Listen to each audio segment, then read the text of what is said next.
everyone. Welcome to Holistic Inner Balance. This is Dr. Nicole Happy Healthy Hadlee.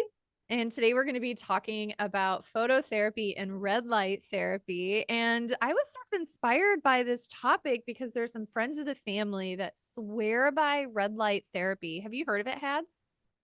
I have heard of it. I haven't done a whole lot with it. But I've heard of it, and I've heard that there's some really, really cool evidence for healing and whatnot, which I'm really excited to get into today. Yeah. And so the question that I had is all red light therapy created equal? What is red light therapy? And it turns out that they're not all the same. And so these family friends are going to a tanning salon and they're laying down in tanning beds that have fluorescent lights that are painted red, and they're calling that red light therapy. Not so And much. so I'm like, I wonder if this is actually creating physiological benefit, because when they emerge, they're like, well-being is enhanced and they feel like more awake and alert and warm and healthy. And so they rave about it. And so the question is it placebo or is it real? What's actually Mm. going on? And so we're going to get into all of that and more in today's conversation. Yay, I'm so excited. This is something that I've really heard of it, like, from my dad. So it's so funny that we're both like hearing about it from our from family members and friends of family members and stuff. But my dad has been into, Huberman. If anyone knows the Huberman podcast, like, super popular. And so my dad has been really into learning about red light therapy, saunas, and different things like that. I have done it, I think, like, once or twice. But I am really excited to hear more about what the actual benefits are. Yeah. In this podcast, definitely be sure to check out other episodes where we've dabbled in this. We've talked about the importance of sunshine. We've Mhm. talked about using a happy light for seasonal affective disorder. And so today we're going to expand on the whole spectrum, pun intended, of light. And so let us know what your experiences are. And if you haven't, it would be amazing if you could give our podcast a lovely review. It helps us get the word out and improves our accessibility when people are searching for podcasts. That would just be amazing. Yeah, getting out this information is like what our goal is, to help as many people as we possibly can. So if you enjoy the podcast, if you feel like other people would benefit from it, then we would really appreciate it. So let's break down the different wavelengths of light that come from the gold standard. And so when we think of the gold standard of light, it is golden and it comes from the Sun. that is right. It's this big ball of happiness in the sky, and it releases all sorts of wavelengths of light. And in particular, we have visible light, we have ultraviolet or UV light, we have infrared light, we have X ray light, and we have gamma ray light. And we're going to kind of dive into some of these different types of light because they affect our mind, our body, and our nervous system differently. Are you ready? I'm so ready. I love talking about light in general because I am such a big, huge proponent for circadian rhythm, like syncing with our circadian rhythms. And so it's something that I talk about a lot with my clients, actually, is like, we need to be getting light on our bare eyeballs in the morning, in midday, and in the evening, so that we can actually sync our bodies with our circadian rhythms. So I'm really excited to learn more about, like, the different types of light as well. So, we're going to introduce the different types of light by introducing a giant word. And then, because the giant word is so cumbersome to say, we're going to abbreviate it. So, the giant Sounds word great. is photobiomodulation. And Yes. so photo is the light, the photoreceptors in your eye, the light, and the bio is the biology, the body, and then modulation is how it modulates or changes your body. And there is a specific type of phototherapy called photobiomodulation therapy, otherwise known as PBM therapy. So we're going to be starting with that. Are you ready? I'm so ready. PBM. Okay. Get that acronym in our heads. PBM.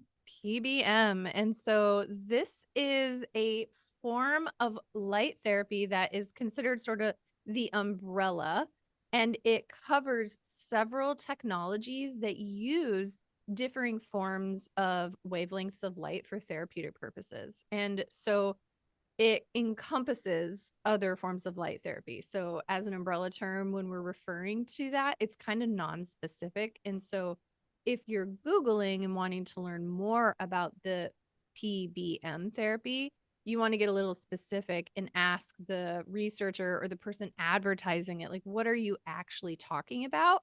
And by the end of this conversation, you'll know more about what they're talking about and the kinds of questions to ask so you can make educated decisions about where you're spending your money and if you're getting what you think you're getting with their service. Awesome. Okay, so let's first talk about what the heck PBM is and how it works. So, PBM, it is a form of wavelength-like technology that does a ton of stuff. Number one is it stimulates the production of ATP. Do you remember what ATP is, Hads?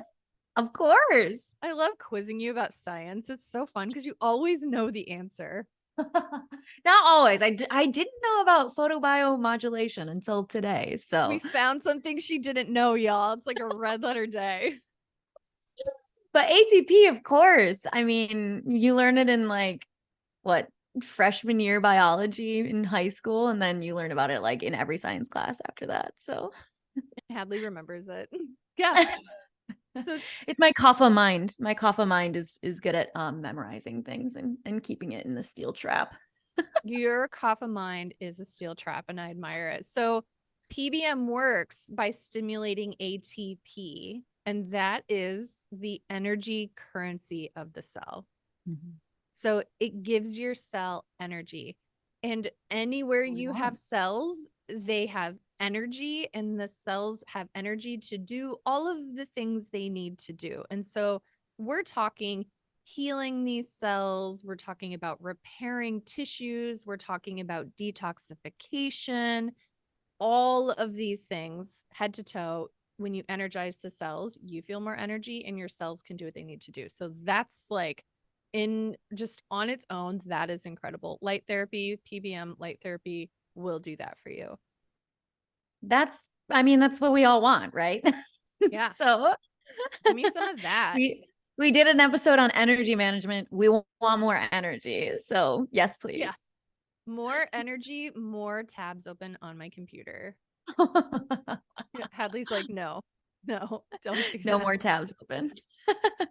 So PBM also has other jobs. Are you ready for it? I'm ready. It's thought to work also by reducing inflammation and reducing oxidative stress. This is we really love important. That. This is we've got lots of that going on in our culture. And this is a mental health and holistic healing podcast. And if we talked about nothing else besides inflammation and oxidative stress, then we could fill hours on the air talking about how to heal from anxiety, depression, the effects of PTSD, all of it. By just, if you make one change in your life, that could be to bring down inflammation. That would be the most bang for your buck. And light therapy can do that. That's pretty awesome. Yeah. So that's kind of the umbrella term, but let's get a little bit more specific. So red light therapy. Do you want to explain a little bit more about people have heard of inflammation. People know what inflammation is. Ooh. Do you want to talk a little bit more about oxidative stress though? Yes. So if you see iron, have you ever like gone out by you guys like live near a lake, right? So if you go to a lake and you see where they have an old dock built, and if they used any sort of metal or iron, you'll see sometimes rust forming. Does that resonate? Oh yeah, totally. Yeah. So that's a process of oxidation. This is the rusting that can happen. And so oxygen, even though it's important, it binds iron. But if you don't have antioxidants to balance that out, the oxidation can cause damage to the cells, just like it can rust the metal on your dock out in the pond. Right. And this is when oxygen molecules are not paired together, right? So they become free radicals when it's just one oxygen molecule. If you've like done a lot of science class, like you know that O2 is what oxygen is. And so when we don't have those paired together and when it's just one oxygen molecule, it can bind to stuff in our cells and create the oxidative stress. Is that correct? Yes, exactly. Oh, I love the level of science you just got into in there. And so if it's unstable and it's circulating around and binding where it's not supposed to and damaging cells, we want to combat that. And so antioxidants are huge for that. Sources of antioxidants are like the brighter the berry, the more antioxidants that it's going to have. The Mhm. greener the vegetable or the more richly colored vegetables like kale or carrots or collard greens are going to be really rich in antioxidants. Yes, we love antioxidants, which I'm sure listeners have heard of antioxidants. I just don't know if they know why they're important. So they bind to those free radicals, which free radicals are those oxygen cells, or not cells, oxygen molecules that are just like free floating, and it binds to those. And so it gets those out so it's not creating that oxidative stress. That's brilliant. And phototherapy can do that too. So by Amazing. being in exposed to these wavelengths, you can actually get that benefit so long as it actually permeates through the layer of the skin, which we'll get into that detail. Because there's a difference. If there's sun on your car, but you have all of the windows up and you have like a snow suit on and you're covering every part of your body, those wavelengths may not be permeating deep inside as opposed to if you're like basking in the sun, right? Right. There's blocks and we'll get there. And so we have more energy in our cells. We have more healing and repair. We have less inflammation. We have less oxidative stress. We have less damage to cells and tissues. So we have less predisposition to disease, including body pains, chronic diseases that like cancer or fibromyalgia or gastrointestinal symptoms, brain symptoms, Parkinson's, Alzheimer's, forgetfulness, anxiety, all of that, right? Yeah, we want to combat all of that stuff. So this is really exciting. So, red light therapy, this is where we get into one of the subcategories of PBM. And so, red light therapy is a form of PBM. And so, red light therapy is unique in its wavelength. And so, we're going to start giving you some numbers, and they're all going to be in nanometers. And so, this is how deeply into the body the wavelengths of light can permeate. And there could be light getting into your body that isn't visible to the eye. And we'll get into that later. So, the permeation is the most important thing, is you can be getting effects from light that you can't see, but we can measure it. And so red light uses the wavelengths between 630 and 700 nanometers. So 630 to 700 nanometers. Red light is visible on the light spectrum and it is able to get into the skin about 8 millimeters, right? And so when we look at the research, and there we're going to reference all of these articles, when you look at the research and you look at the effect of phototherapy on anxiety and depression in particular, there is an optimal nanometer zone, and this is 800 to 830 nanometers. And so we see that red light therapy doesn't quite hit that goal. So it's Oh, 630 to interesting. 700, and we want it Yeah. to be closer to 800 to 830. And is the light spectrum that hits 800 to 830? What is the light on the light spectrum then? What kind of lights are going to do that for you? Yeah, yeah. I actually have a specific brand. There's one machine that I found doing a ton of research on the market that actually delivers this. So, Okay. so So stay yeah, tuned. so it really is not all red light is created equal. Not all red light is created equal. And so red light has some research behind it, but there is a technology of PBM that is within that optimal 800 to 830 wavelength. And stay tuned, because later in this episode, you're going to want to finish this episode because the goodies are coming. This is like, what can I do now? And so it's coming. So red light therapy, we're finding it doesn't get to that optimal mood zone in terms of nanometer wavelengths, that 800 to 830. But there is some mixed research that shows it can be helpful. Some studies suggest it can increase serotonin in the brain. It can reduce inflammation. It can improve mitochondrial function. It can reduce oxidative stress. And it can increase the growth of new neurons, which is called neurogenesis. Ooh, we But definitely want that. we definitely want that.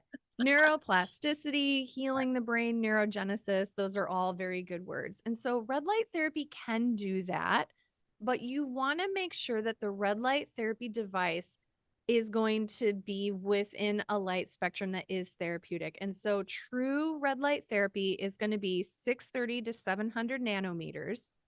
That can have some limited benefits, but if you can find a phototherapy that's between 800 and 830, you're going to be even better. But some of this does depend on the individual. So some people, their body can take that 630 to 700 from a red light therapy treatment, and they can have appreciated benefits. But some of us may not. And Right. so that's why maybe some people, they're like rave about it, but other people, they're like, I literally feel like warm and that's it. I feel nothing. That was me. Yeah, you go into a tanning bed, they have the actual red lights and not just painted fluorescent lights. And you're like, I don't know, that was like a warm experience, but you may not notice a difference. And it may be because it's just not truly therapeutic enough for you to have benefit.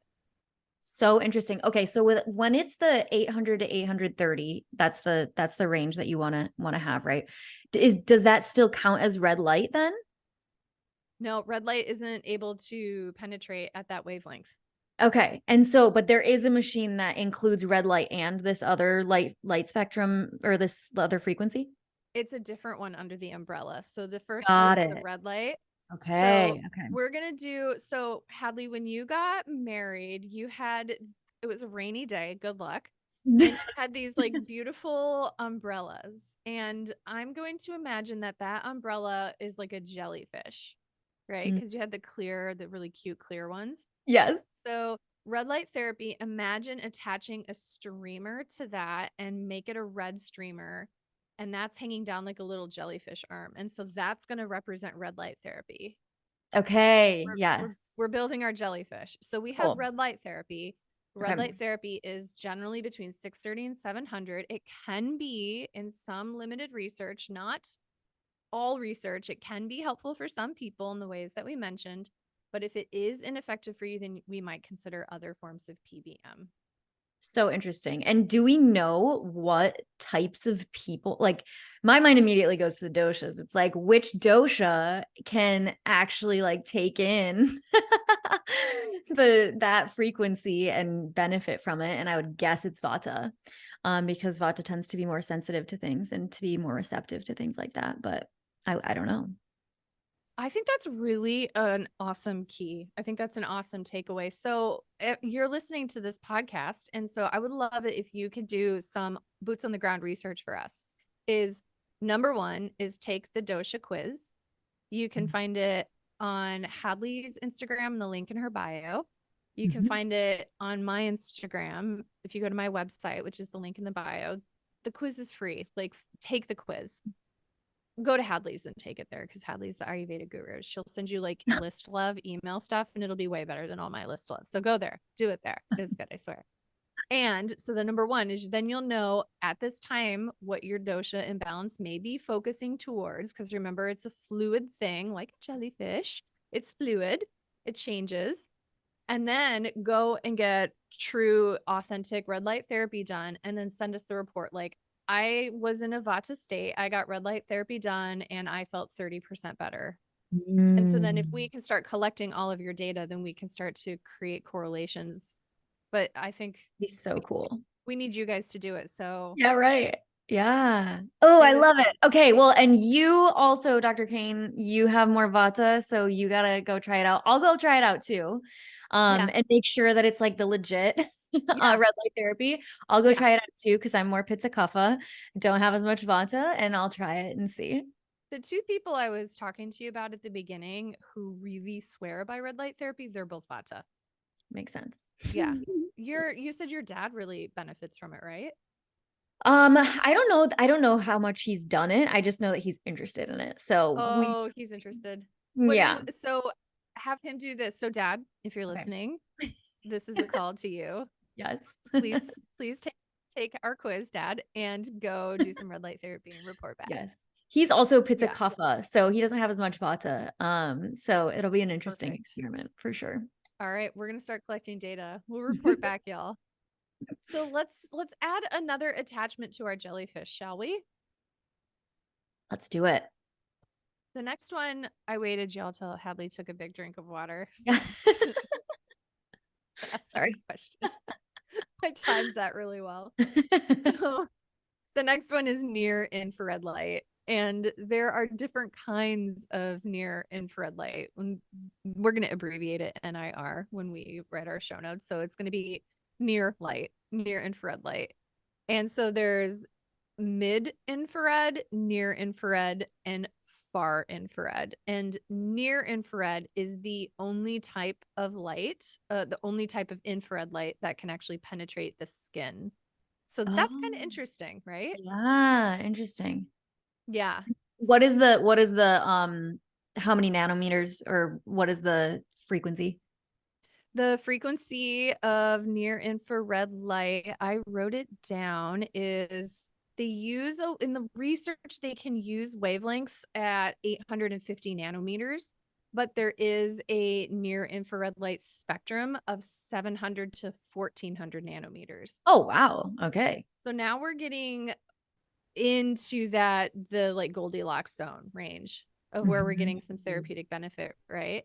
And so there was a study that was done that was published in, let me see what year it was. I think it was a recent study. Yeah, this was a 2023 study that was published in the Journal of Biology.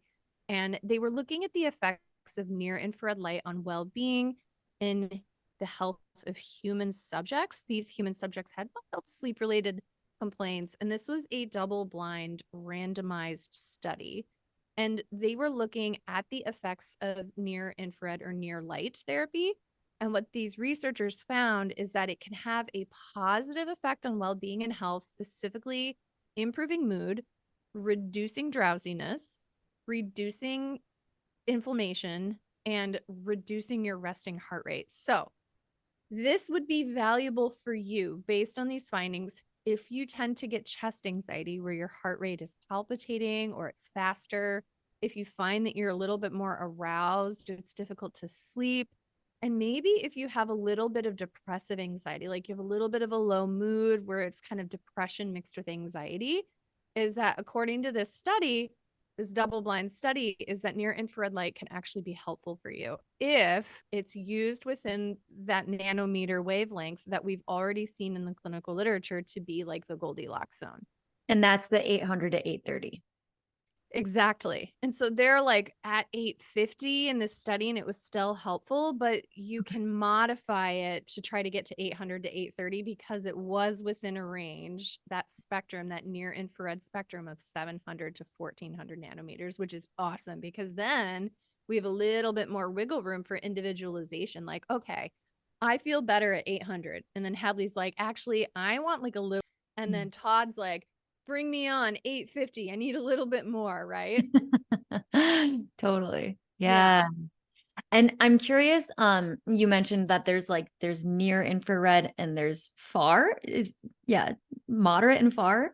And so what's the difference between those? Far infrared light has way farther wavelengths. I think that's maybe why they call it far infrared light. And so Okay, so they just go the further. nanometer distance, yeah, the wavelengths of far infrared light is 3000 nanometers. Um, Wow. Okay. it Okay. can go really, really far. So 3000 nanometers all the way to 1 millimeter. Mm. And it's the lowest energy region of the infrared spectrum. And it is invisible to the human eye. Like we can't see far infrared light. But we can see near infrared. Yeah, we can see near infrared light. And so when we talk about near infrared light, the most important thing for us to know is that it can be useful, that it's on a big spectrum, that if you're looking for a therapeutic device, you want to make sure that it's an FDA approved device that actually has been studied third party, that it is emitting the wavelength that you think that it's emitting, that they're telling you that it's emitting, and that it's somewhere within that Goldilocks zone that, like you said, the 800, 830. In this study, they're showing that 850 is still effective for people when it's near infrared. And Awesome. so it could be good, especially if you're like feeling kind of that wired and tired, heart palpitating, depressive, anxiety kind of symptom. Amazing. Yeah. So we need more studies to confirm if it's effective or not, in terms of light therapy for mood disorders and more of a diverse population. But the research is promising, and the technology of near infrared light is something that we've been using for a while. And so that opens a lot of doors. That's amazing. Do you know how long we've been using it? I don't know, but if somebody's listening to this and they know, please comment. Yeah, definitely let us know. Yeah. So let's add another jellyfish arm, shall we? Yes, I love this. I love this analogy. Have you heard the song, If You Move Like a Jellyfish, Rhythm Don't Mean Nothing? Oh, who is That's that? hilarious. Bubble Toes. It's this Jack Johnson song. Oh No no. way. Oh my Oh, gosh. I Hadley, I do love love. Jack Johnson though. Oh, I was gonna say, I love that you don't know what I'm trying to sing. I was gonna be so proud of you for not being a Jack Johnson fan, but then you just said that you love Jack Johnson. The reason I love Jack Johnson is solely because my uncle Try plays to backpedal. Try to backpedal. my uncle plays a lot of Jack Johnson songs and then we all sing along with him like around the campfire. So it's like the sweetest thing ever. So that's why I like Jack Johnson. But he doesn't sing about the bubble toes and the jellyfish. Oh, can't say he does. You Maybe gotta he add it to. does. He hasn't for my family. You just tell him to add it to the playlist. All right, I will. Uncle Hadley, please add this to the playlist. I'm glad you're listening. Thanks for listening. Thanks for listening. All right, UV light. Are you ready for UV light? Ah, yes, let's do it.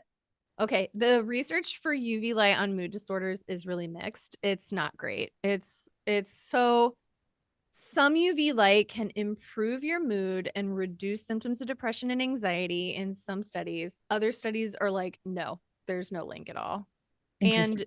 we think that there's a possible explanation for that, and one may be the wavelength of the UV light, because remember, like, some of these are in a spectrum, and are they using the right spectrum? Are they not?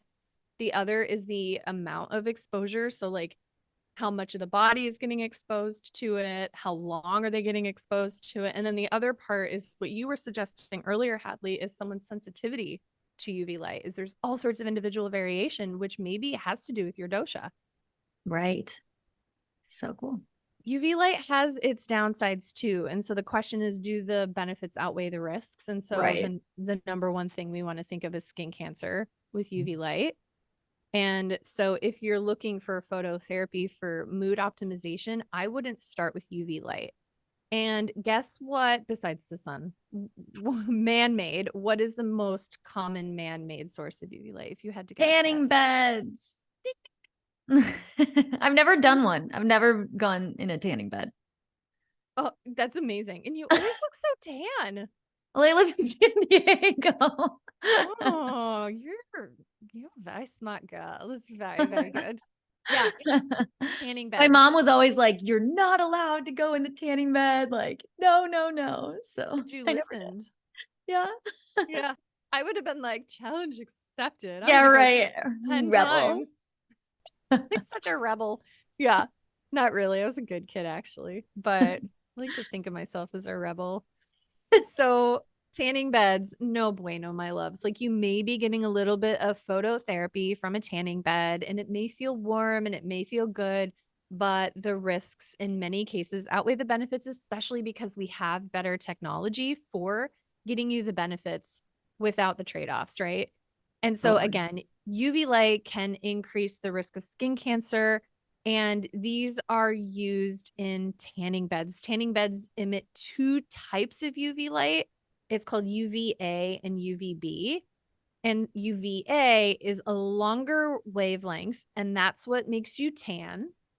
Mm. UVB has a shorter wavelength, and that's what gives you the burn for a sunburn. So interesting. I didn't know that. Yeah, UV light has a shorter wavelength than near infrared light, which we were talking about near infrared light earlier. And so UV light, because it's shorter, it has more energy. It's more intense. And tanning beds are so intense and it's so concentrated that it emits 10 to 15 times more UVA light than the sun. And it only emits a little bit of UVB light, not as much as the sun. So you're getting all of this UVA, and that's why you get super tan and you don't get as burned. But again, you're getting all of the skin cancer risk with it. Okay, so interesting. That's why people don't burn as much in the Yeah. tanning beds. Yeah. Okay, got it. Yeah.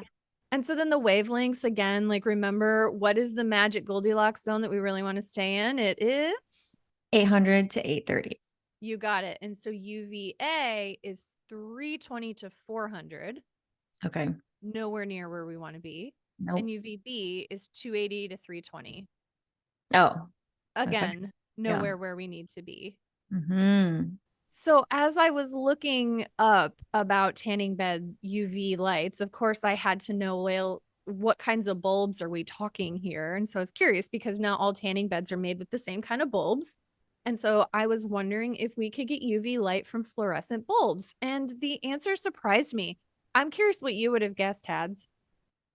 I would have guessed no, That's what but I thought. yeah, but now I'm like, but if the answer surprised you, then I it's know. probably yes. Bulbs can emit some UV light. No way. I'm just like Wild. tanning in my You're house tanning. with a fluorescent bulb. This was Wild. also very, very bizarre to me is that oh, fluorescent lights have been like hated on for so many years, but the research was the research was surprising. So let me tell you what I found. So yes, they can emit some UV light. It's a very small amount of UV light, and here's the air quotes, but it's generally considered to be safe. Yeah, right. Whatever. And they work by sending an electric current through a gas. That gas emits the UV light. The UV light then excites the phosphor coating on the inside of the bulb. And so then you have the bright light from that, right? Mm. So, what kind of light is released by fluorescent bulbs? They can actually release different types of light wavelengths, which was wild to me. Number one is fluorescent bulbs can release visible light. We know that. And that's about 400 to 700 nanometers. They can also release ultraviolet light, so UV light, 200 to 400 nanometers. And it can release infrared light, 700 to 1,000 nanometers. Oh, interesting. Yeah. So going back to the people I was talking about is so if you go into red light therapy and you look at the bulbs in the tanning bed and they're fluorescent bulbs that are painted red, what is the most likely type of wavelength being emitted? And that is the wavelength of 630 to 700 nanometers. So Mm. that is the same wavelength used in red light therapy devices. And the efficacy, again, of red light therapy is kind of questionable. But some people who are really sensitive to it, even if it's a fluorescent bulb, they can get some therapeutic benefit, which just like blew my mind. I was like, if Wow. it's fluorescent, it's got to be garbage. Right. But that's not the case. Is that for some people, the specific type of fluorescent bulb can actually emit a wavelength light that can be helpful for anxiety and depression and things like that. There you go. That's pretty cool. Teach me to judge. Yeah, right. Yeah. Yeah. But again, it has the UV light, which makes it feel not worth the trade-offs for me. So remember, UV light can be very, very bad. Yes, we do not want the skin cancer. That was why my mom was always like, no to the tanning beds. Your mom, oh, she is so wise and so lovely and so beautiful. You guys are the best parents. I know they're pretty awesome. Oh, Shout out to you guys if you're listening to shout this. out. We love you. Yeah. So other jellyfish arm, are you ready for it? We're Okay, almost so done. This. we have red light therapy, we have Mhm. infrared, near, Uh-huh. far, all the infrareds. We have UV. So those are the three arms of the jellyfish so far. Yeah, and you actually always do this, but you think like 3 steps ahead of where I am, and it's really impressive. But the arm that I wanted to expand on, even though you already asked about it, not everyone was as advanced as you were. So can I talk a little bit more about far infrared? Yes, yeah. The research of far infrared for mood disorders is still in its early stages, but the research is really good. And remember, this is like way farther wavelengths than what we're seeing is therapeutic for mood disorders, because that's the 800 to 830, right? Far infrared light goes way farther. So that's more like 3,000 nanometers to 1 millimeter. And it can have other benefits. So I'm going to share 4 main benefits of far infrared. So a lot of people may have heard of like far infrared from like saunas, like a far infrared light sauna, right? And Mm. so what the heck is the deal with this light? What can it do according to the research? Number one is improve circulation. We're both nodding and We smiling. definitely want that. There, I definitely there's want this that. I don't know. I always have like cold hands and feet. So let's please Do you improve my really? circulation. Yes. Isn't that surprising? As a Because pitta, you're so pitta. I know. But I've got that kapha. So I need to get Ooh. things moving along in my body. Otherwise they stay stagnant. And I love the idea of improving my circulation while I can be horizontal. Like, Yeah, please. count me in. That sounds great. I don't have to use my muscles or be vertical in any way. I can lay down in a sauna. Sounds lovely. Sounds lovely. So it far infrared light can improve circulation because it can dilate your blood vessels, increase blood flow. More blood vessel dilation with more blood flow means more delivering of oxygen. It also means more delivering of antioxidants, which Hadlee taught us about earlier, which means more flushing healthy deliciousness for your organs like your liver and your kidneys and your brain, which can improve mood and cognitive function. So that's the function number one of far infrared. Number two, reduced inflammation. Woot woot. We talked about Yes. inflammation. So we love this. It can decrease cytokines. Those are inflammatory cells. Mhm. And that is really cool. And I would love to see if there's research on far infrared and microglia, which is an immune system cell in the brain, Right, yeah. because Interesting. that would be profound for neurodegenerative disorders. And the implications of that would be interesting. So if you're Yeah. listening to this and you feel like taking that baton and running with the Yeah. research, Let please us let us know. know. That Yeah. sounds great.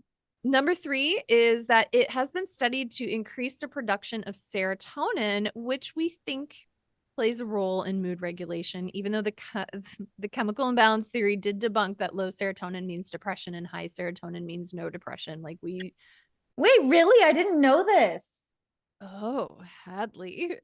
Really? Because is it just a ratio kind of thing rather than like high versus low?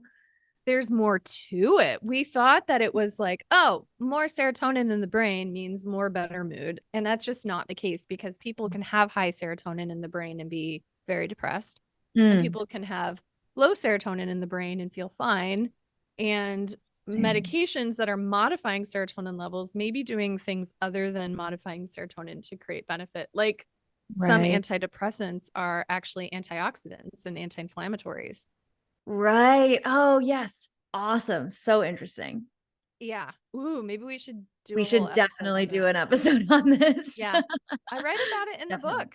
Panic Proof, we Ah, talk about that. There's like a whole yes. chapter. Oh my God. So we like increased serotonin production for some people. That is interesting though, because if you do have a diagnosis of bipolar disorder, using certain types of light and phototherapy can be difficult for your nervous system to balance. It can cause mania. Oh, So before getting a phototherapeutic treatment, then you might want to talk to your doctor just to make sure that it's going to be safe for you. Because I've had patients who have used the happy light or other forms of phototherapy that got anxious or developed mania from that. So wow. a Because of the disclaimer, serotonin boost. we think it's because of the serotonin boost. Wow. Yeah. So interesting. Which is interesting because melatonin and serotonin live on a teeter totter. So, serotonin is a precursor to melatonin. So, that means when you have high amounts of melatonin, you have more bioavailability to make serotonin. But if you're using up your serotonin, you're going to have less melatonin. And so they teeter totter each other. That's So, when so you're cool. That's using like circadian rhythm 101, it's right? so amazing. And God. so that's why when we use light therapy, you're shutting down that melatonin pull, you're having more bioavailable serotonin. And so then you can experience anxiety or mania depending on Mm, whatever your constitution is. interesting. Yeah. The fourth thing is that far infrared light can reduce stress. We see that it can result in activation of the parasympathetic nervous system. That's like your rest, digest, reproduce system. Oh my gosh. Yes, Yeah. we love that. So we love that. So the big question is, does phototherapy really work? And we think yes, it can Sounds work. like it does. It can be really, really effective. And so when you finish this podcast, I want you as a listener to know a few things. Number one is wavelength matters. So when you're looking at treatments or devices or doctors recommending things, make sure that the wavelength is somewhere within that Goldilocks zone of 800 to 830 nanometers. That is like what we see is the best. Got it? Mm-hmm. So good. Number two is you want to know the power density. We didn't really get into that a lot, but generally speaking, this is the amount of light per unit area, and they measure this in milliwatts per square centimeter. And so the study that was really this like main study that we're talking about here, they studied the most amount of efficacy was when they had a power density in PBMT, that kind of that light therapy, that umbrella, that jellyfish we're talking about, is they found the best results if you're right around the 250 power density. Okay, which is different from the 800 to 830, just to be clear for all the listeners. That's the wavelength. Yep. Mm-hmm. So that's the wavelength, and then this is the power density. Mm-hmm. And Okay. again, that wavelength, that best wavelength we talked about that's going to get you that 800 to 830 is going to be in that near infrared spectrum. Okay. And so I'm curious, you mentioned like a bunch of different things for the far infrared. We just not have enough research to know if that's if that's true for everyone. Yeah. Whereas with near infrared, it's more robust, the research. And I think that yeah, that's a really good question in terms of I think it could just be exclusionary because the researchers in this best study that I found were really focusing on near infrared. And Oh, I okay. think that's because we have really good technology presently for that. Oh, okay. Got it. Got it. Got it. So it's not necessarily that it's not as effective, that far infrared isn't as effective as near infrared. We just have better technology for near infrared. Because the far infrared is like overshooting that 800 to 830. It's Right. like at 3000. So if we can like rein that in and have it not go so far, then does it become near? Yeah, right. That's super interesting. So I'd be curious about that. it might also be the mechanism of action, so they like can both sort of hit you in different ways to get the same result, but the mechanism of action is really well studied for near infrared in terms of improving anxiety and depression at the 800 830.